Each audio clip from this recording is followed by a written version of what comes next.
Hello and welcome to the Lincoln Journal's interview with Kelli Burns, one of the newsmakers from this week's issue of the paper. Until recently, Kelli was a teacher at Guyan Valley Middle School and served at Hearts PK-8 previously. That came to an end in recent weeks when the Lincoln County Board of Education unanimously ratified her termination, as had been recommended by Superintendent Patricia Lucas. A 14-hour closed termination hearing took place on February 21st, March 2nd and March 7th. Counsel for the board called numerous witnesses at the hearing. Kelli was present for the February 21st and March 2nd sessions with her mother, Sheila, as advisor and advocate. However, she asked by letter that the hearing conclude ahead of the third session on March 7th. The hearing continued that afternoon for a brief period in her self-imposed absence. The board deliberated in private, and when they reconvened, the members voted 5-0 to terminate Kelli from her position. Today, Kelli will offer her perspective on the termination. However, we would emphasise that this is one side of the story. Board members are precluded from discussing matters considered behind closed doors. Furthermore, Superintendent Lucas and her team do not discuss specific personnel cases beyond confirming the employee's name, code violation and sanction. Kelli Burns, welcome. Hey, it's nice to be here today. No problem. We're going to start with a gripe that we received during the week. For those watching the video, the Lincoln Journal operates a gripe and gratitudes line where we take phone messages from individuals who wish to comment on the stories of the day. This gripe was submitted during the week, and we're going to play it for Kelli and look for her response.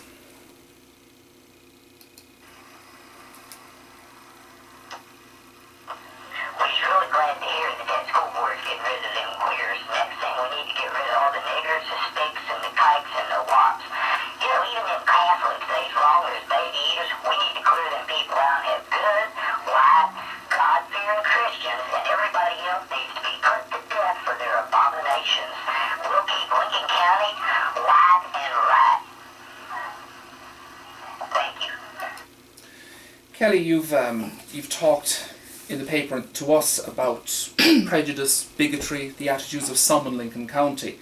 What's your reaction to a comment like that? Well, gosh, that just about says it all. I mean, it's really hard to believe that opinions and such bigotry still exists anywhere in the world, especially also in West Virginia. But yet there you have a perfect example of just appalling viewpoints and statements about other people that people feel free to just espouse in the media or in school, in church, just at large. Okay.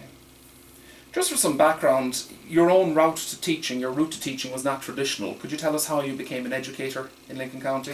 Sure. Well, I'm from a family of teachers. My mother was a longtime principal and administrator and teacher, and KK Davidson, my cousin who recently passed, a number of cousins and people in my family. I opted to go into the liberal arts field, although it was always assumed that I would come back here and teach. However, I didn't, and that was a great disappointment to my mother at the time, okay. I think. But I went to teach college, and I taught college and worked in art museums for a long time. We did some things together. You were involved as well with the Lincoln Friends of the Arts and brought Loretta Lynn and other high-profile acts here.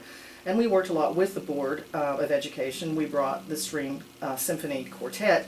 And at that time, people came up to me, some of the very same people that just testified against me, and said, Kelli, once you come back here to teach, we have a really bad teaching shortage. So they hooked me up with a program called Transition to Teach. It's a very, very well-respected program.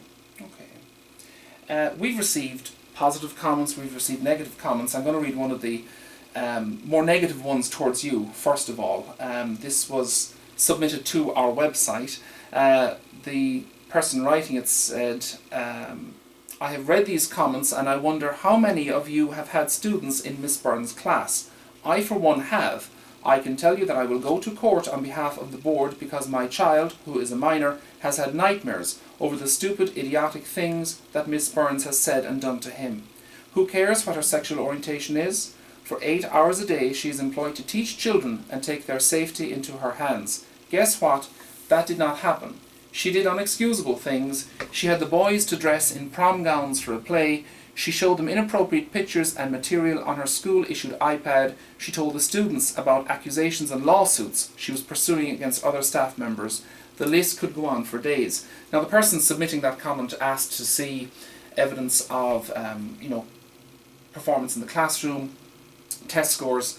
and went on to claim that, the board would do well to contact other parents. She felt that 4 or 5 parents could come forward and testify against you. What's your reaction to that comment? I mean, I don't take a lot of credence in what people say who sign these kinds of things anonymously, and I did go on reported that in your comment section.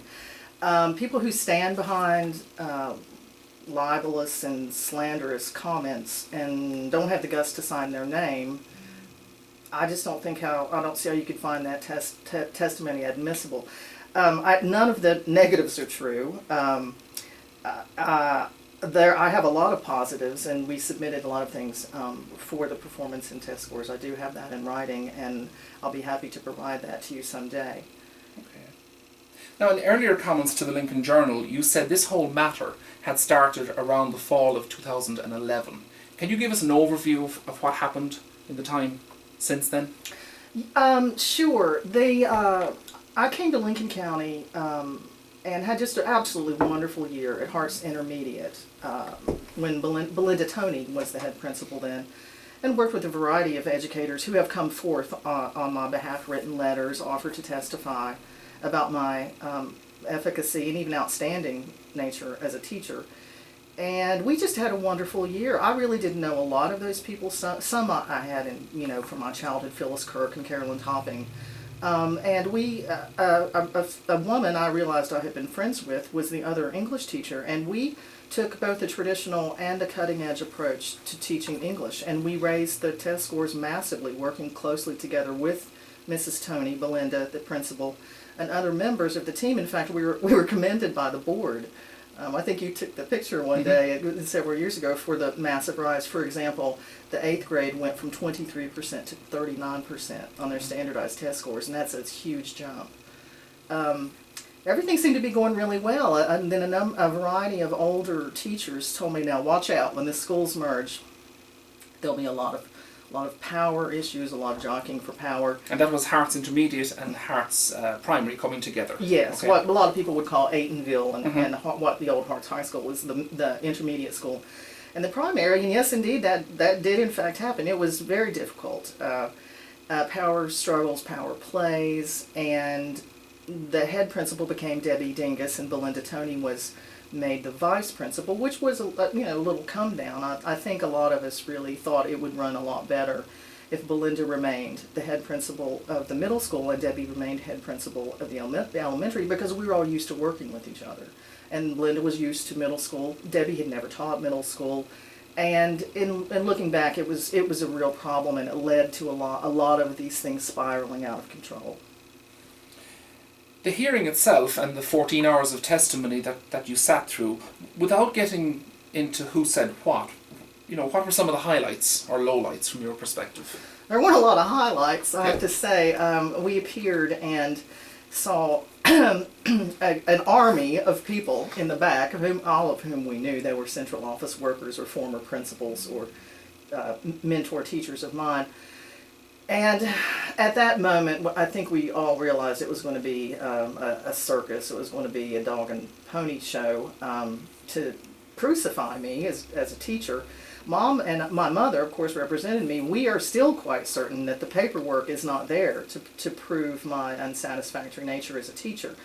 And they have spent a lot of money. I would like to know, as a citizen, and I'm sure some other people would too, how much they're spending on Rebecca Tender to put together this. She's a legal counsel for the board. She is a legal counsel for the board. And I mean, she must be running up an extraordinary bill, which leads me also to believe and to wonder, the board deferred to Rebecca Tender so many times during this 18-hour long and more hearing. She seems to be leading them around and being their one of their few legal advisors, and it's of course a conflict of interest for her, because in her best interest, and I mean it's in her best interest to run up the bill and keep these things going for as long as she can, and they just really defer to her. I understand to a certain degree you have to have your legal counsel, but it got so extreme with the appalling unsubstantiated allegations that she brought forth, and it seemed that that her game plan was to draw attention with a unbelievable show, draw attention away from the fact that the paperwork wasn't there, and to just have a line of important people trashing me on the stand with very, very little substantiation in what they were saying. Now, we also received messages of support, and this was submitted again online from a group styling themselves Miss Burns's fans and ex-students. We, a group of Miss Kelli Burns's former students, now in college, married, in the military, etc., are writing in support of her, that she was a great teacher, person and role model. We don't care whether she is gay or what, but she was a great person who prepared us for life after high school. We love her as a teacher and a role model for anybody. Have you been encouraged by these messages and others that you've got from the local community and beyond? Sure. I have to say I've been really overwhelmed with positive responses. Just personally, stopped in the street, people texting me, people emailing, Facebook, social media has just been wonderful. People from all over the world, and especially touching are ones from my former students. I've had probably, I'm guessing, 25 positive comments to every negative comment. And all the negative comments have been signed by unsigned anonymous people, really hiding behind anonymity. I don't think much of people who make accusations about someone and don't have the guts to sign their name. Finally, Kelli, I understand you've been huddled with legal advisors in recent days. What are your plans moving forward, and will you be appealing the board's decision?